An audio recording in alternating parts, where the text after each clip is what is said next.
Guns being banned in the United States has been a controversial issue for many years. Even in the midst of the controversy, anti-gun opponents still own guns. According to Pew Research, quote, 34% of American households own guns, end quote. Gun laws are already in motion to protect us. First of all, anybody that has a felony record or a record of domestic violence charges or mental illnesses cannot lawfully own a gun. Fugitives cannot legally obtain a gun either. Guns should not be banned in America. Gun ban proponents argue that if we ban guns in the United States, it would reduce crime rates.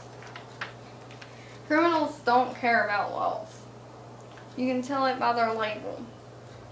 They murder, rape, rob people, and it's all against the law. Secondly, other weapons are available. Knives, baseball bats, swords, anything can be used as a weapon as long as the person is creative enough.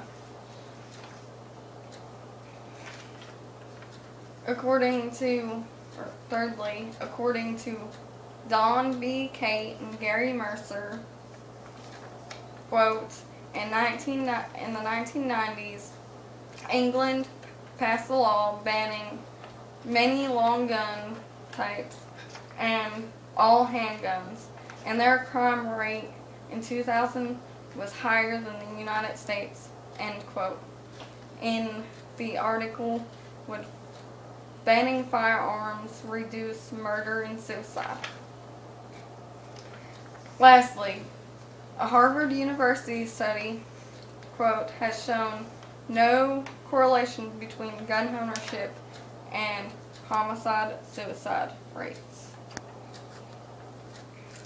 Another argument that anti-gun proponents use is arming everyone won't help.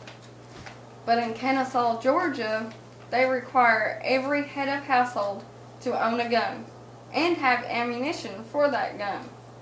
According to a FBI table of offenses known to law enforcement, the volume of crime rate is 20 in Kennesaw, Georgia, end quote.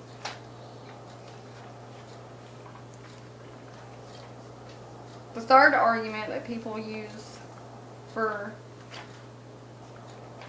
guns, or for the anti-gun or the gun ban, is the Second Amendment is not for the people. They say it's for the state militia.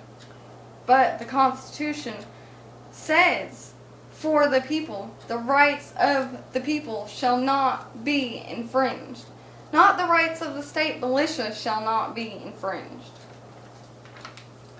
Anti-gun activists say that we should wait for the police and that using guns can cause worse problems, and trying to defend yourself can cause worse problems. But most of the time, police are so overwhelmed with the work they already have, they get there too late. They get to the crime scene after it's already happened, when they cannot stop anything. One story that can prove that guns can be used successfully as self-defense is a 14-year-old boy in Phoenix, Arizona saved his siblings and his own life because while he was babysitting, a man broke into his house and pointed a gun at him. He shot him. The man lived, but it saved his life and his sister's lives. In conclusion, guns can be safe with the law-abiding citizens. Law-abiding citizens are not going to break the law.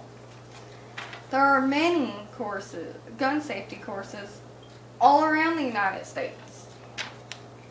utilizing the gun control laws we already have in place should reduce the amounts of violent crime. Anyone can contribute to protecting the Second Amendment.